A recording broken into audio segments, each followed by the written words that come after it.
Welcome to the It's Time podcast with your host, Professor Dale Feinauer, from the University of Wisconsin-Oshkosh College of Business Graduate Programs.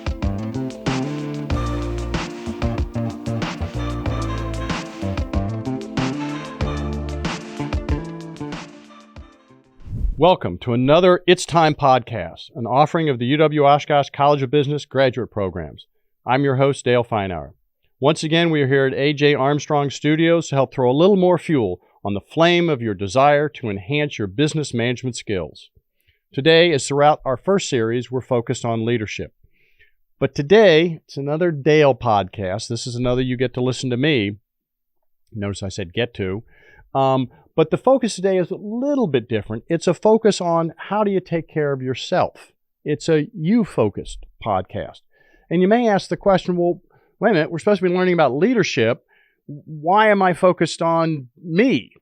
Well, the argument is that you can't be good at being a leader unless you've first taken care of yourself. Many of you are aware of this concept. Many of you have jobs that put a lot of stress on you. And you've recognized that if you don't take care of yourself first, you can't be there to take care of others. It's sort of an extension of the Disney concept, where Disney is very focused on the people in the amusement park who are interacting with their guests. They want those folks to be in a good place. So they work hard to make sure the people working in the amusement park are feeling good or positive, that they're in a good place so that they can help the guests have a positive experience. Same kind of concept here. If you as a leader are not taking care of yourself, you can't bring your A game to the leadership challenges that you have every day. So it's really important that you take care of yourself. And we want to think about a number of aspects of taking care of yourself. One is avoiding excessive stress. It's really easy in the kind of jobs that many of us have to get overly stressed with all kinds of details. There's always something to worry about that at the moment may seem very, very important. It's important to be able to put things in context. I'm a fan of the book. It's a number of years ago. Don't sweat the small stuff. It's all the small stuff, that kind of a concept. I think we get too wrapped up in details, worried about things that really aren't worth worrying about. I like the expression, don't worry about it. In the end result, we're all dead. Now, some may view that as a relatively negative way to view the world. We're all dead. But first of all, let me note, and you can debate this with me, but you will lose, that it's true. In the end result, I and everyone listening to this podcast will be dead. That is a fairly non-debatable proposition. Okay, why does this matter? Well, what is important? What matters in the end result? And prioritizing and thinking about yourself is critical in this process. I think it's important to think through, what do you want out of life? You should identify, what is your mission? We always talk about organizational mission. What's the purpose of the organization? Mission, vision, making sure we have a shared, clear vision. We align our resources around that vision. We execute around that vision. We do that at the organizational level. Clearly contending here, folks, if that makes sense for you in your leadership roles within the organization, doesn't it make sense for you in your role as the leader of you? I think this is critically important. You need to start with two things. One, recognizing the end result, you are going to be dead. I keep an app on my phone that counts down the number of days I have left. I have about 12,000 days left. Now, this assumes I live to be 100, which may be a bit of a stretch. But when I ran my countdown clock with 80, my wife was not pleased with how many days I had left, so I upped it to 100 to make her happy. Happy spouses are important in life. And I have a 91-year-old mother who's in great shape, so maybe I'm not overstressing here. But the critical point here is that you recognize your own mortality. You are going to die. You only have so many days left. I'm very enamored of the Robert Frost line. Time is the coin of your life. Be careful lest you let somebody else spend it for you. Don't let yourself get wrapped up in the stresses of work, of the details of work, when that's not what's really important to you. But this raises the second point. you need to know what is really important to you. And many of us can fairly quickly say, well, family's important to me, community's important to me. But I think you need to refine it, just as you shouldn't just rattle off, well, making profit is important as a mission for the organization. You need to be more thoughtful about the organizational mission. You need to be more thoughtful about what's your mission. From my perspective, you get 3. You don't get to have 10 things that you're trying to do in life. You get 3. There are 3 things that you can focus on saying, this is how I will judge in the end result whether I lived my life well. I have 3. I will share my 3, not from the perspective that these are right, but it kind of gives you a concept of the scope that I think makes sense. So I have 3 things that I'm trying to do in my life, in no order of priority here. 1, I want my family to be better. I want my family to have a higher quality of life because I am in their lives. I want my children, I want their spouses, I want my grandchildren to have a better life because I have been in their life. That is one of my objectives in life. Secondly, I want the world to be a better place because I've been in it. Now, I'm not going to cure cancer. I'm not going to end childhood hunger. I'm not going to have some tremendous impact that changes the world. I'm realistic. But hopefully at the margin, I will have impacted some people's lives. I will have helped some people with perspective in their lives. I will have helped some students. I will have lived on some land that I helped manage and have done it in a way that's better for the environment. Whatever's important to you, however you manage. But for me, one of the things that I try to manage, am I making the world a better place? And for me, 3, and this may sound relatively self-centered, I want to enjoy life. I don't know exactly what all happens after life, but I want to have enjoyed this life. I want to have lived this life in a way that I can be proud of, but that I've enjoyed. I've done things that were satisfying to me. So those are my 3.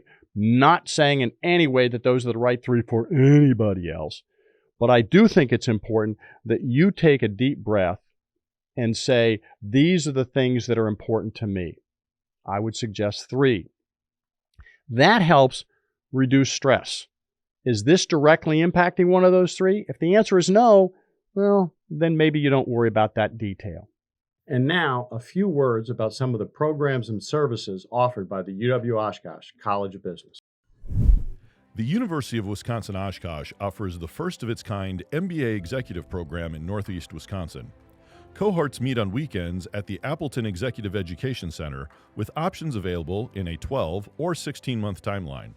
The results-driven MBA executive program provides an education that is both relevant and actionable, so you can take the knowledge you learn on Saturday and immediately apply it at work on Monday.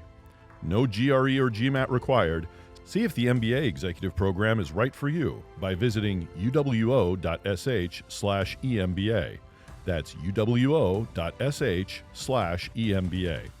It's time to achieve more with a graduate degree from UW-Oshkosh.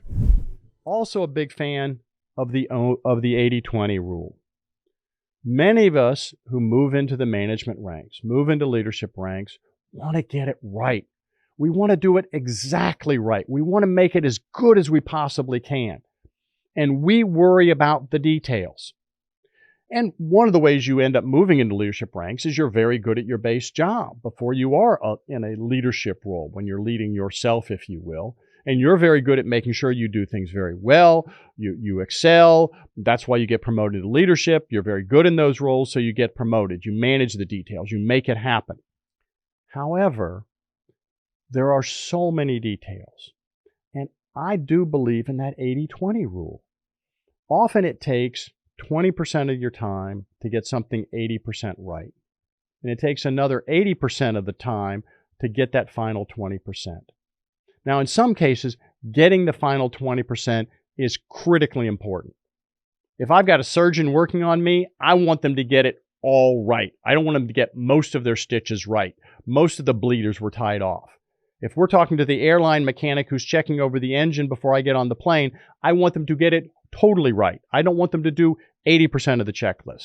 There certainly are jobs and aspects of life where you want to get it perfect.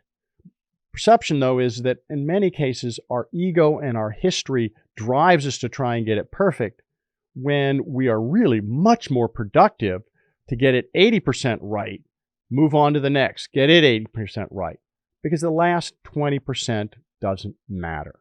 So take a deep breath. How important is it? Prioritize. What's important to you?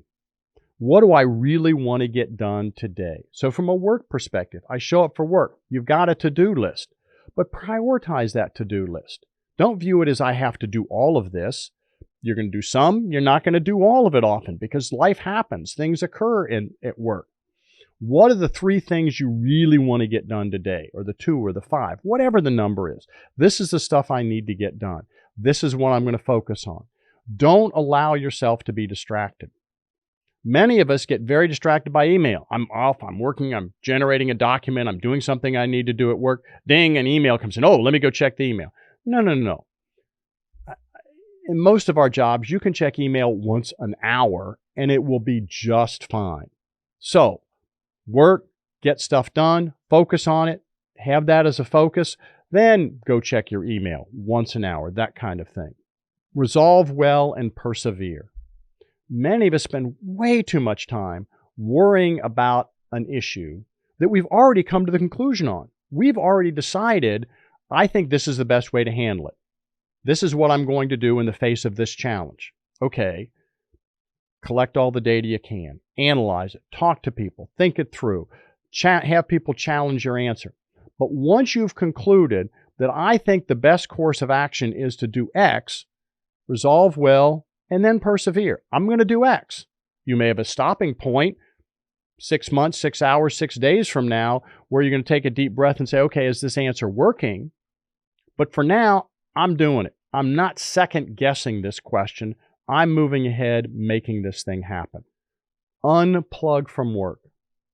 Hugely convinced that you are more productive at work over the course of an 8-10-hour day, whatever you're putting in, if you take breaks. And I'll think about these breaks in a number of ways. One, from a health perspective, we know that sitting for an hour is a bad idea. Sitting for hours and hours is a bad idea. Fascinating study was done. Many of you have heard of this.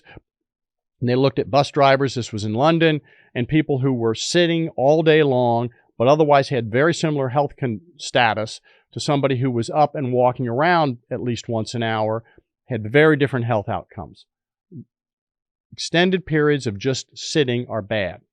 Every 50 minutes, set your watch, set your something, get up, spend 10 minutes walking around. I'm convinced not only is that good for your physical health, you're going to get more done. Taking that 10-minute break, walking around will be very good for you for total productivity during the day. Sleep. I am a huge believer in sleep. I don't think we spend enough time sleeping. There are a number of books out there that talk about sleep and the importance of sleep. But sleep is absolutely critical in terms of your short run and your long run productivity. We know that people learn better after a good night of sleep. We bring people into the lab. They didn't have a good night of sleep before. Another group, they got a full night of sleep. We give them a series of things to memorize, to learn, to etc. And we find that those that had a good night of sleep perform better. Athletes, their reaction time, their endurance, etc., is all enhanced by having had a good night of sleep the night before. We also know, however, that a good night of sleep is important not only the night before so that you learn, but the night after so you consolidate. As you learn things, your experience day to day are held in short-term memory, if you will, before you go to sleep. While you sleep, short-term memory transitions to long-term memory. However, if you don't get a good 7 hours of sleep, you don't get the good deep REM sleep, the phases of sleep where short-term memory transitions to long-term memory, your recollection of what you learned the day before is down. So a good night's sleep before a task, before a learning experience, allows you to learn more. A good night's sleep after allows you to retain that information longer. You need to get a lot of sleep. You need to get a good 7-8 hours of sleep a night If you don't, you will not be able to learn as well. You will not be able to be as productive at work. You will be more irritable at work. It is good for the organization for you to get sufficient sleep. Historically, evolution sense, we slept a lot as a species because it got dark. We are a very visual animal. A lot of what we do, a lot of our brain is chewed up in processing visual experience, visual data. Clearly, once it gets dark, that goes away. So we sleep. We have 8 hours of sleep as a way we have evolved. Sleep is absolutely critical in terms of the short term, being able to function at your highest level. We also know that it's absolutely critical for the long run. First, from a memory perspective, dementia. We know some about dementia, Alzheimer's, one of the forms of dementia that occurs, neurocognitive disability. And we know that part of this is the development of plaque and these amyloid proteins in the brain. We also know that during deep sleep, the brain has an ability to flush these things out of the brain. If you're not getting sufficient sleep, the potential for you to develop dementia is significantly increased. We know that somebody who is in early phases of dementia, if they get a good amount of sleep, it will reduce the impact, the progression, I should say, not the impact, but the progression of the disease. So, I'm not a medical doctor. One of my kids told a friend of his when they were young and they were talking and say, yes, well, technically Dale does have a PhD, so yes, you could refer to him as Dr. Feinauer. But my son looked at his friend and said, yes, he's a doctor, but he's not the kind that helps people. So I'm not the kind of doctor that helps people. So I'm certainly not providing medical expertise here. Talk to your family physician if you're concerned about the sleep question. But sleep is very important for short-term, long-term health, mental health, the ability to do your job. It also has huge impacts in terms of cancer, heart disease, etc. Fascinatingly, sleeping, taking naps can be very valuable. And I've become a fan of what one sleep researcher refers to as biphasic sleep. So it's a nap. But if you can take half an hour, 45 minutes, whatever works for you, nap, that greatly enhances the quality of memory retention, etc. So I don't think it's a bad thing to take a nap. I have it in my phone every day, 1 o'clock, I have nap scheduled in. I don't always take naps. I won't today because I just doesn't work in the schedule. But it's a little reminder to think about taking a nap. And I regularly do take naps. I think it's good for you. I don't take naps anymore. I engage in biphasic sleep. It sounds much more scientific, much stronger. Another way to make time for you a priority is unplugging from work in terms of vacations, time to regenerate. So finding ways to do the things that energize you. Long periods of time going off, taking a vacation, being away from work. Exercise, absolutely critical to taking care of yourself. Finding a way to schedule that into the day. Make it happen. My 91-year-old mother, almost 92 now, exercises 5 days a week.